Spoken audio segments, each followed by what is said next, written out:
Hello guys and welcome to How to Socials. In this video I'm going to show you how to manage notifications of a Facebook group. So let's start. First, open the Facebook app.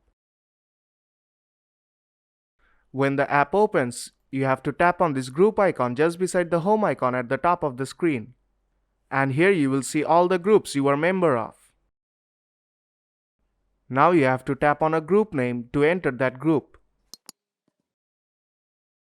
Now tap on the group name.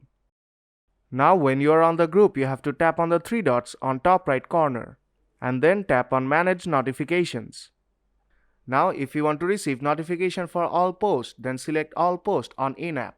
If you want to receive notifications for the highlights, then select Highlights. And if you want to receive notifications for only your friends' posts, then tap on Friends Post. And if you want to turn off notifications, then tap on Off. And then if you want to receive push notifications of the highlights, then select Highlights. It is usually selected by default. And if you want to turn it off, then tap on Off. And that is how you can manage notifications of a Facebook group. So if this video helped you out, then don't forget to leave a like. And I'll see you in the next tutorial.